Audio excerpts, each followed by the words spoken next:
Good day, everyone, and welcome to the world of the International Fab Talks. Fab Talks is all about connecting with the right kind of people. You all know that very well. We have bonded and connected with more than 650 individuals across the world. Let me put that right, 650 guests across the world from 21 different countries and 22 states of India. Don't you think it's a beautiful vision to be connected with different people for a right cause? That is to create awareness, to make people understand the expertise that others possess. We think that we are always right, we are always correct, or we are always great. But when we meet individuals and guests on this platform and get to know about their expertise, get to know about their thought process, and above all, the wisdom that they have gained, we learn a lot. We are just a drop in the ocean. And when we mix and merge with the others, we get to make this world a beautiful place. So International Fab Talks is nothing but making the world a beautiful place, concentrating on peace, harmony, justice, and equality. When I speak of equality, we're going to talk something very important, dear friends. It's connected with matrimony. It's connected with marriage. So when we say your better half, I hope you understood what we're going to discuss today. Join us to welcome our celebrity and guest. He's none other than Dr. Ravi Prakash. He's joining us all the way from Bengaluru, Karnataka, India. He's an established professional in his field. Let us get to know as to how many diverse fields he has entered into. Apart from being a psychiatrist, he's a lawyer, etc., etc. Let's get to know more about him. First, let's welcome him on this platform, the International Fab Talks. Hello, Dr. Ravi. Thank you so much for being a part of our journey. Thank you very much. And thank you for obliging to be a part of our journey. Thank you. Thank you so much. It was something that I was looking really forward to after going through your all the videos, and I think that you people are doing a great job trying to, meet different people and interview them about their own expertises. And I'm really grateful and thankful for you to have me here. Thank you. Thank you for being humble, doctor. Thank you very much. We've seen in the youth of today, there's a lot of ego going on. I mean, they have a lot of ego hassles or ego issues. So if you want to be humble, if you want to be appreciated in the world, you have to give up ego. You have to build bridges. You have to connect with people. You have to network and bond with the right kind of people. That's how we build a beautiful world, and we are all one. Let's be global citizens and let's focus on equality. So I go ahead and share your profile and we begin the session. Sure. Thank you. Thank you, sir. So friends, you must be wondering as to what I'm going to share. As I've already let it out, sir is a psychiatrist, apart from that, a lawyer as well. Now, how did he emerge into all of this? Let's get to know. As today, you all know our celebrity is none other than Dr. Ravi Prakash from Bangalore. He's a psychiatrist, a medical physiologist, and as well as a lawyer. He completed his MBBS. He's also completed his DPM, MD, LLB, FIPS, FIMA, and FCM. Now, what are all those terms? We'll get to know from our celebrity guest. I know quite a few, but the remaining, we need to work on that with our guest. And after completing his MBBS, he wanted to do something more because he understood the importance of mental health, and hence he entered into that beautiful zone of getting to know the minds of people and to why they behave in a particular way. So he pursued his psychiatry course, and then he completed that, and later on completed his MD in physiology as well. He went on to complete his LLB as become a lawyer. Look at the vast, rich experience that our guest has in various fields. That's really nice. Today, he is the director of one of the biggest psychiatric centers of Bangalore. If I'm not mistaken, it is Vedita Mind Care Clinic. He's also a matrio-legal counselor. I would like to repeat this, a matrio-legal counselor for various marriage mediations. Let's put that right. A matrio-legal counselor for various marriage mediations. That's really nice. We'll get to know what is it actually. I'm hearing this term for the first time, to be very honest. I'm sure many of you would be the same like me. Apart from that, Dr. Ravi is also a psychiatric researcher, and he's been awarded several certificates for his excellence, printed several papers, and he is connected with 8 countries with regard to the work that he is doing as a research psychiatrist, I guess, maybe, or maybe even other papers. We never know. We'll get to know that. So he's been presenting papers on the national and international scene, or you can say journals, in more than 8 countries. At present, he is an advisor as well as a presenter in the National Investigation Agency, India. An advisor as well as a presenter in the National Investigation Agency, India. That is the NIA, if I'm not mistaken. It's a central government agency. He has been rated as the best psychiatrist among the top three best psychiatrists, to put that right. That's really nice to get to know somebody who's here with us. Let me put it in the right way. He's been rated as one of the three best psychiatrists in Bengaluru for 5 successive years. He's also a wonderful lawyer, very apt and very connected with his clients, a marriage and a legal counselor, and a sexologist. We'll get to know all of this. That's really nice. You see how many feathers he has in his hat. That's the beauty, right? So International Fab Talks loves to connect with people who are intellectuals and who never waste their time in unnecessary things. They only utilize their time for the good of the society, for the good of the universe. Let's draw positive energy and wisdom from our celebrity guest. He's none other than Dr. Ravi Prakash. So I've shared something from my end. You have a wonderful profile. I don't know if I would ever be able to reach you there, to be very honest. I've just completed 2 degrees and I'm done with that. But I admire you and your zeal for learning more and wanting to contribute to humanity and wanting human bonds to exist in the right way. How would you define yourself for us today as of date? Who is the real Dr. Ravi Prakash? Over to you. First of all, thank you so much for the kind introduction.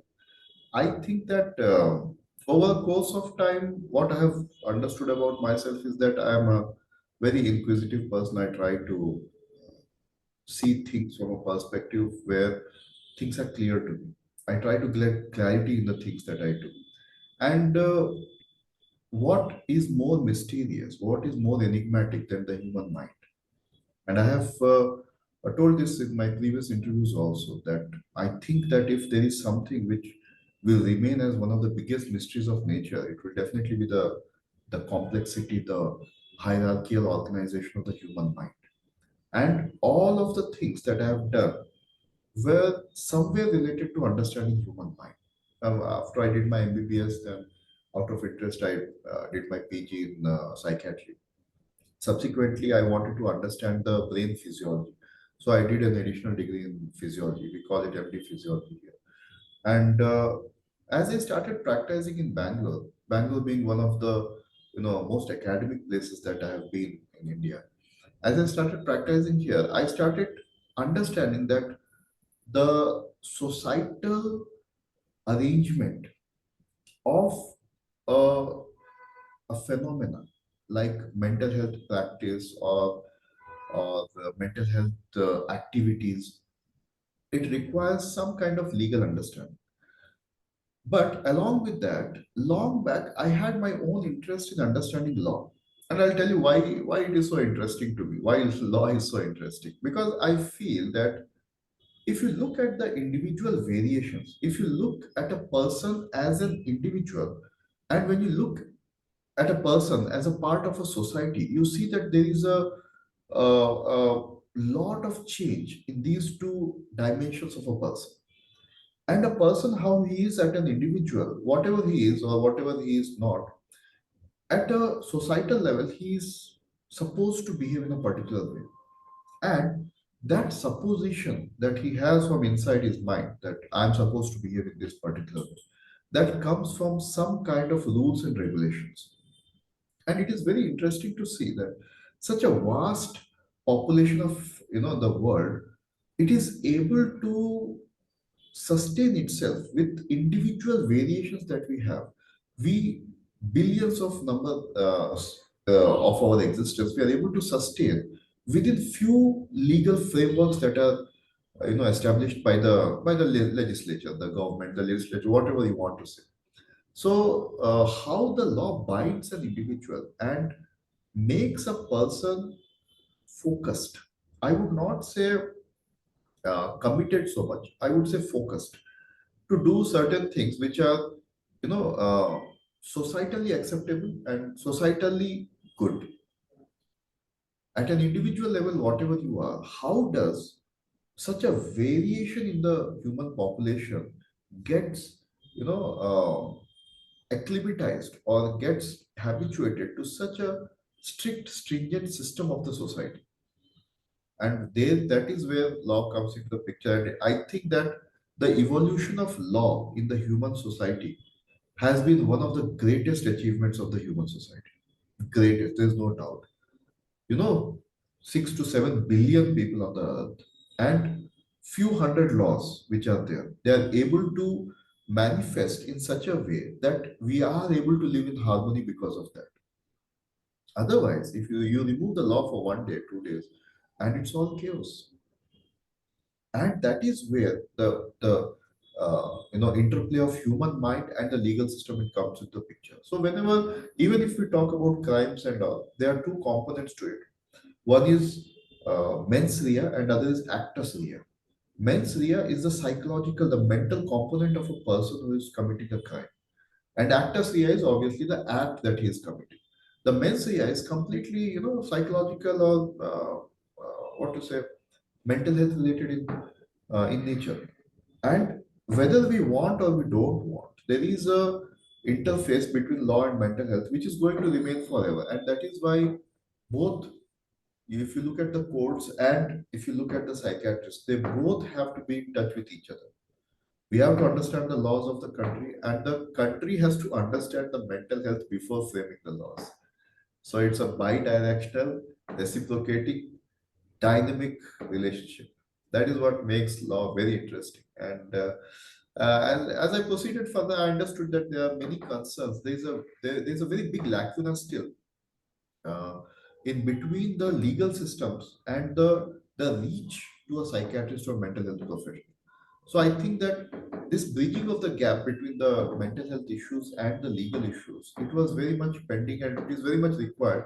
And I think it will be required forever. That is why there are branches like forensic psychiatry, forensic psychology, or the role of psychology in the legal systems. So all of them. So I think that who is Dr. Ravi Prakash? It's difficult to explain as such, but in the context of what I do as a professional, I would like to think uh, myself of a person who is always trying to get clarity and always trying to be inquisitive about how things work at the human mind level, even if it is related to law, but still something psychological, something mental is still there. And how the interplay goes on, that is what excites me or creates a drive inside me to go ahead and find out. And here I am after finishing my LLB. Marital legal issues you were trying to talk about it. Basically, marital legal counseling is not something which is a properly coined term. It is something that I use as a very loosely associated term because I want to. There's no way to explain to people what I do. So, if you go to the family court, there's a counseling center inside the family court in Karnataka, in Bangalore. Okay, what they do, they try to counsel. They try to, even before the divorce cases, for example, the decree is announced or the judgment is made. Usually, the judges they try to make the two parties meet together and try to sort it out by themselves through the process of something called as legal mediation. Now, legal mediation itself is a form of counseling where two parties they come together, the lawyers come together, they want to come at an agreement, peaceful agreement, and that process involves a lot of legal framework, but a lot of psychological interplay also. And many of the cases that I deal with in my settings where marital mediation or marital counseling is done, many of them they have already been to the court, or many of them they are planning to get into divorce. Now what happens, this data many people do not know that actually most of the people who file for divorce they reconcile and they come out of the court. It is a small fraction of that number that actually end up in getting divorce.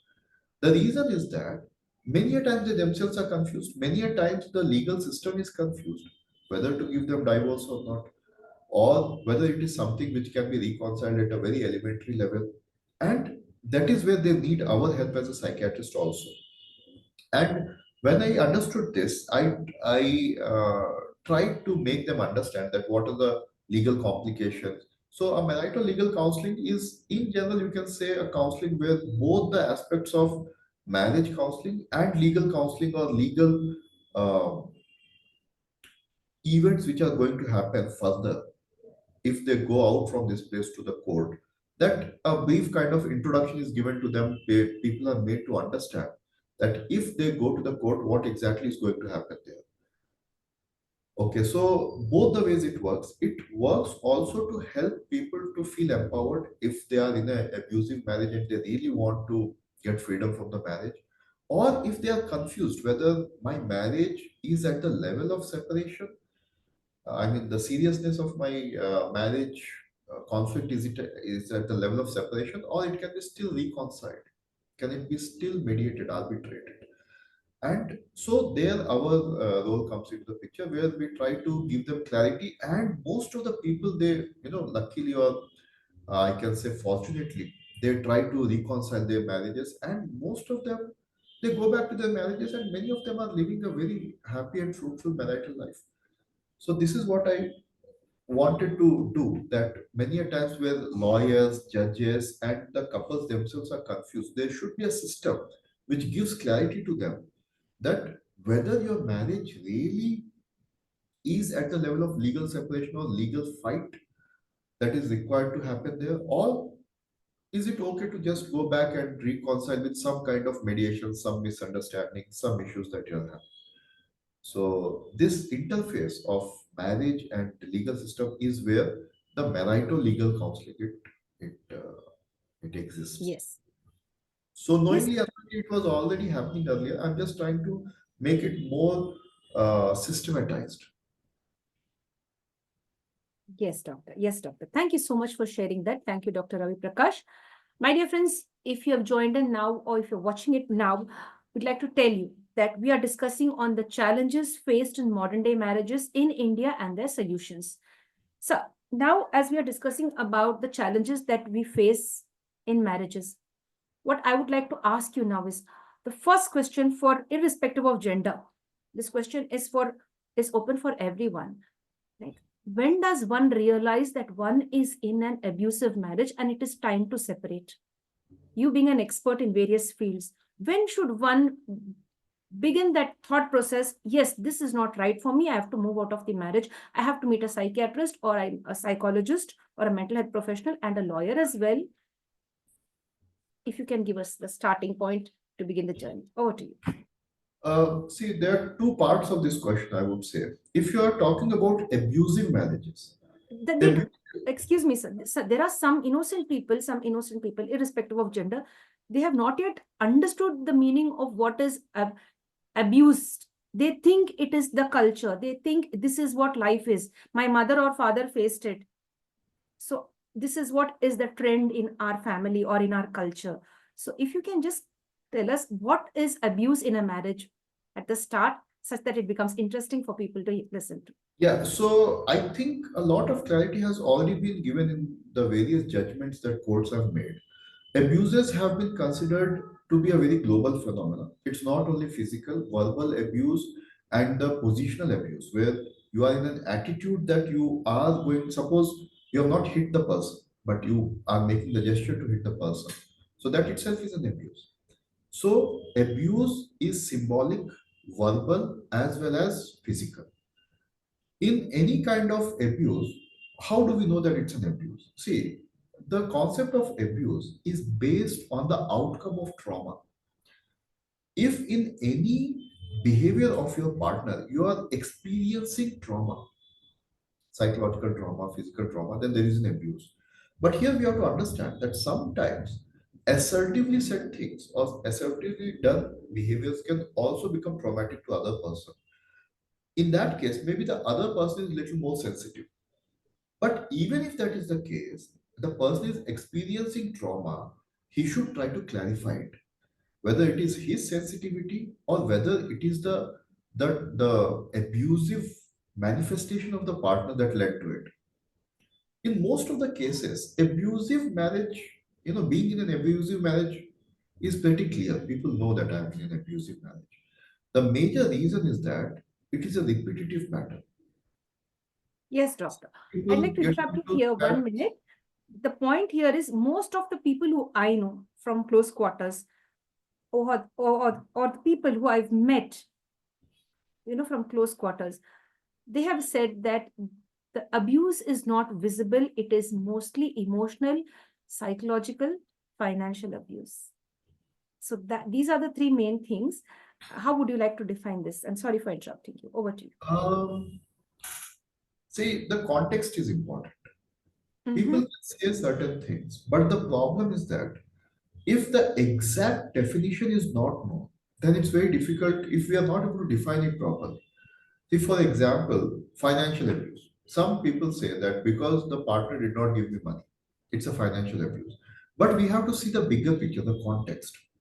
What is the reason? If suppose he has to choose between his, the husband's ailing mother, ailing father, and the money that is to be given to the wife, he has a right to make, and that cannot be called as an abuse. That is why even courts and judges, they are very careful whenever they are using the word abusive in defining a marriage. But I am talking about a more very overt kind of abuse where you know there is a physical abuse, there's a verbal abuse, there is a kind of allegation, there's a kind of manifestation of the anger and aggression in the form of something, some kind of a gesture. That is what I'm talking about. Or uh, some kind of chronic conditions are there, like alcoholics. Okay, if you're a chronic alcoholic, for example, and you are not abusing your wife or your husband physically, but in the state of intoxication, you are either withdrawing all the emotional support and affection that was supposed to happen in the marriage, or you are giving emotional trauma to the person in the form of verbal statements or behavioral manifestations, making a scene out of nothing in front of children. So it it varies from context to context, but mostly abuses are clear because here it is a error in law. We say that there are two kinds of errors. One is the error of commission, and second is the error of omission. Commission means something that you did which was erroneous by default. Okay, and the error of omission means something that you were supposed to do which you did not do. So abusive marriages are mostly errors of commission. You will do something which is hurtful to another person. Other times, when you are omitting something which you were supposed to do, behind that we have to see the reasons why he did not do that. Okay, so that whether it can be called as an abuse or not, although in some judgments the errors of omissions have also been called as abuse, but it all merit of the case what we say. From case to case it will vary. But the common forms of abuse that you will see: physical abuse, verbal abuse, positional abuse, where the husband or wife will ask the partner to do forcefully certain things because he is in a position of advantage. The abuse in the form of these chronic intoxications or different kinds of addictions. Abuse in the form of the symbolic gestures that he makes or she makes. Many a times the abuse is from female side also. Like for example, talking bad about the husband's parents, mother, Very using true. using a kind of non-parliamentary language about the husband's or his family members context. Vice So versa as well. We've even seen men using vulgar language against the his wife's uh, actually both sides, men, yes, vice versa. men using this kind of behavior is more, actually. Unfortunately, in our society it is more. But as the times are passing, we are seeing a large contribution from women's side also in recent 10 years, I would say. So abuse, whether it is physical, verbal, uh, positional, emotional, addiction related, all of them, when it becomes very repetitive, when the repetition is there, then it is usually considered as an abusive marriage. So that's really nice. When you say it is repetition, the cycle goes on and on. Yes. Now, the Yes. first thing we'll try to take out from here, we'll go with alcoholism because India is a country where several families have been disturbed, broken, innocent children suffering because one of the parents are alcoholics. We'll not put the pressure only on the male members. One of the parents will be gender neutral here. One of the parents is a severe alcoholic and disturbs the entire peace in the family. So, if one of the partners want to move away from an alcoholic partner, and take care of the children in a dignified way, Is he or she given the permission or given that access to be free from that partner according to the legal terms and conditions? Can one fight for a divorce because his or her partner is an alcoholic? And it's a repetitive cycle for years, not for 1 or 2 years, for many years, maybe decades as well. And they want to be free of that trap. Over to you.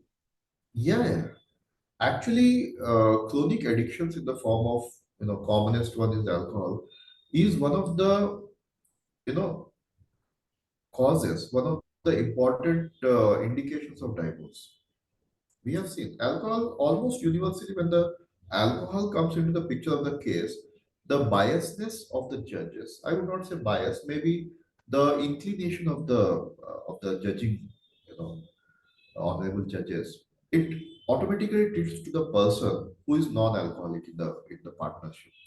The reason is that it is very well known that alcohol at a chronic level of addiction causes so many different kinds of problems: financial, societal, familial, sexual, abusive, so many different kinds. So, alcohol is definitely one of the causes of divorce, I can say. But it is not so common cause of divorce as of now. But yes, it is one of those causes in which the surety of the person getting freedom it increases. The chances of divorce will increase. Okay, but see, divorce as of now, it is more of seen as an option.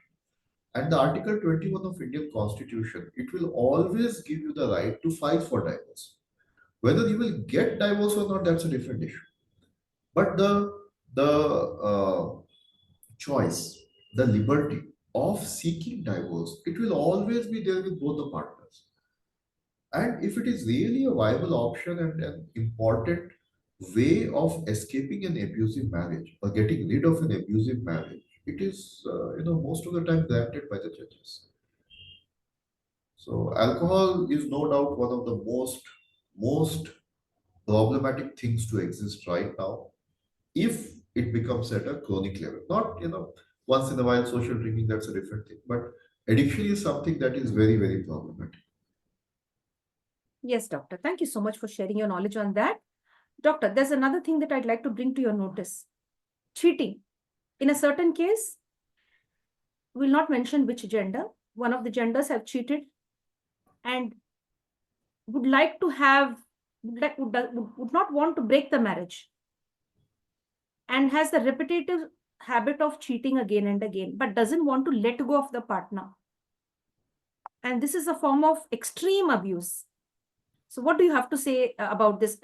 Especially in the Indian scenario, there are several people, several families out there where one partner cheats and he or she is so selfish to let go of the partner, and they want to have it on both sides.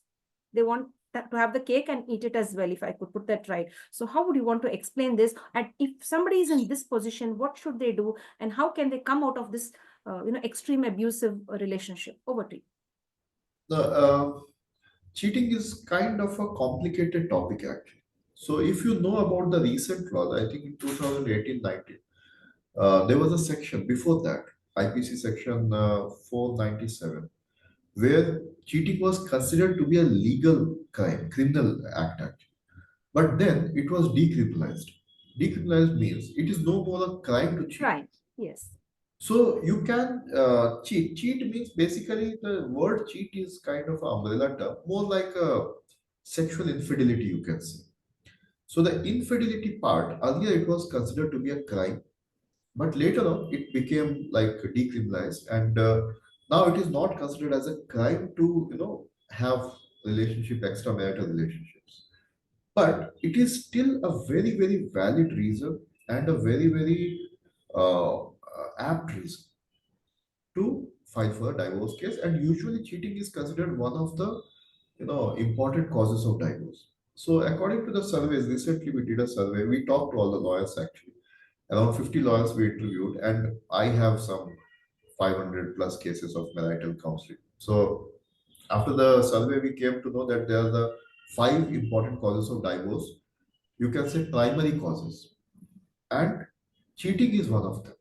Cheating means the infidelity part of it. That is one of them. But there are other forms of cheating also, financial cheating, hiding money somewhere, or making plans without informing your partner. So cheating can be defined in different ways, but we are specifically talking about the sexual infidelity part of it. If it is proved, then it is a very, very strong reason for it becomes a very strong reason for divorce. Okay, especially if it was not informed to the partner, it's not an open marriage, it's not a you know nowadays many different terminologies have come. But if it is in general not an open marriage, then it is a very, very strong reason for divorce. And unfortunately, what I have seen as a trend, I am saying, I cannot generalize it only to Bangalore or urban cities, but I can say without any doubt that in my practice, I have seen a rapid increase in these kind of cases, cheating cases. It has become very, very common, I can say this. And that is why one of the parts of marital legal counseling is to make people understand what are the legal complications or consequences of cheating, I mean, the infidelity, and what is the what are the options that they have. You will not believe that in the psychiatric settings, one of the commonest presentations of marital cases is infidelity, actually, where the husband or wife is in an extramarital affair and they want a resolution. What is to be done now? Both are confused. The perpetrator is not so much, confused. He knows that he is in soup now. But the other partner is confused. Should I continue? Should I not continue? So there are several, and we have seen, up till age groups of 65, where partners they cheat. And it is becoming a really, really epidemic thing as of now. And it is, as you try to point out, it is very traumatic to the partner because it breaks one of the foundations of marriage, which is trust. Trust is Trust. the foundation of marriage. And when you are doing it, and when the other person finds out and the trust is broken, people go to the extent of, I don't want to say what they can do, but you can think of the extreme. They think as if life is completely meaningless and it's better to end the life. It goes up to that extent also.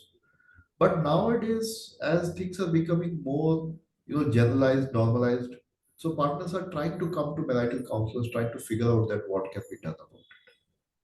But yeah, definitely, if it is done without informing your partner, and the partner has immense trust on you, then it is very traumatic for them. There's no doubt. Thank you, Dr. Ravi, for opening up and speaking so well. You've spoken about open marriages where both the partners could agree on certain terms and conditions and continue in their marriage.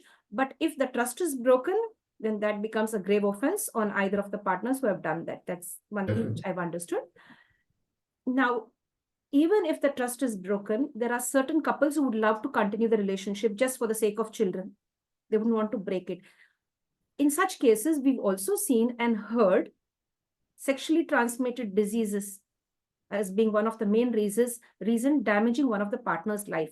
Like one partner is affected and he or she affects his better half. That over to you. Now, in such cases, what is the day the partner comes to know that he or she has, contracted sexual diseases or something like that? So then that becomes a traumatic moment, and that's the time he or she wants to take a divorce and say, I've given him enough chances and this is what has happened to me, and now what will the law do at that time? Will the law come and support that particular individual? Yeah, yeah. No, if it is proved that the STD was, the source of the STD was an infidelity, then it is a punishable offense actually. That you got involved with another person physically without informing him about your sexual condition. So it can become a punishable offense, and we have seen also that in some cases punishment is awarded also. But see what happens, luckily, as of now, most of the STDs are treatable except for the one HIV. Okay. And I have luckily in my career not seen a person transmitting HIV to another partner. But I will tell you what usually happens. A person who visits any of these commercial sex areas, workers, one of the concerns, worries, apprehensions is STD and especially HIV. And before he gets involved with the wife, Many a times he comes to us just for the clarification that whether they have STD or not. So we run a series of tests on them and we clarify that some STD is there or not. But HIV, luckily, I have not sick, never sick till now. And but if it really happens and it is transmitted, then it's a grave offense according to me. Yes, So doctor. definitely, law will be the side of the person who is suffering.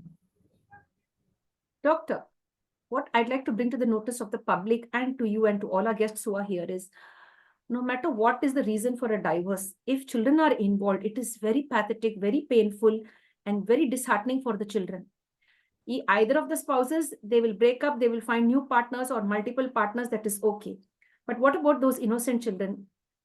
They will not get that natural, genuine care which parents can give, the right kind of parents. So, on behalf of the children, what are the steps that the lawyers or the judges take when there is a divorce, and like on what grounds do they decide to give the child to whom? Because there's a big battle once the divorce has been decided. There's a big battle of custody of the children, and especially if they are minors, it's really very, very painful. So if you could share some insight into that as well.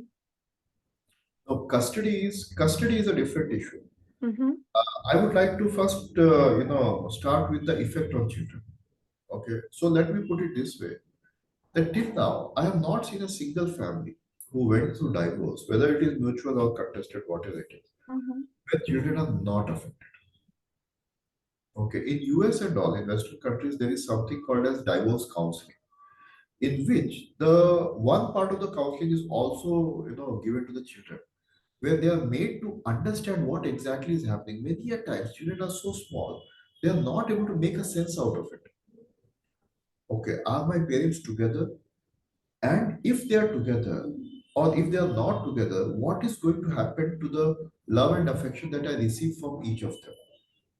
And for a child, receiving love and affection jointly from the parents, there is no equivalence to that. You ask any child who has gone through the divorce, they will want nothing more than the joint care and affection that they get from the parents.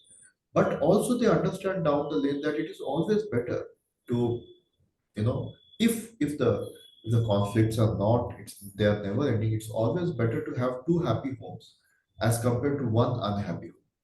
So this is something that they have to learn over the course of time.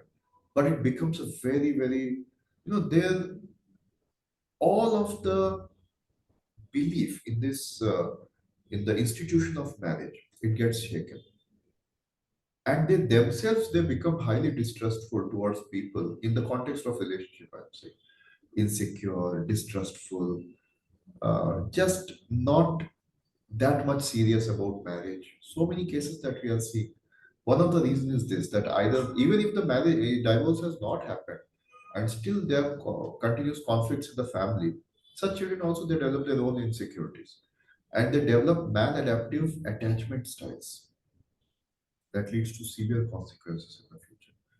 So there is no doubt, and this is unfortunately one of the one of the problematic areas, I would say, because of which I preferred more to incline towards mediational counseling as compared to becoming a divorce lawyer. So it was easy for me to become a divorce lawyer now at this point. But I feel that saving a marriage is something that is, that requires a lot more effort. And especially when children come into the picture, those innocent children, when they look at you with hope in their eyes, and you look at their perplexed facial expressions, their sadness, it just breaks your heart. It is something that I don't think any amount of counseling can help them to overcome that kind of trauma. But we can soothe their pain to a large extent by giving them examples, by giving them the idea that their life will not be affected so much in the terms of individual care or affection that they are receiving. Or if one of the parent is anyhow negligent towards the child, then children also many times they want to get rid of such parents. So then they also comply, they also oblige with the legal systems and they try to separate themselves. There are so many such cases also. But in cases where both of the parents, they are loving the child. They have affection towards the child. A child would want nothing more than the parents to be together and to love the kid in a joint way. Yes, So doctor. Thank you so much for sharing that. That's really very nice. Thank you so much. So, dear parents, don't bring pain to your children. If you have already given birth to children, please do take care of them and try to patch up the differences as much as you can. Because the little children suffer from childhood trauma when they grow big.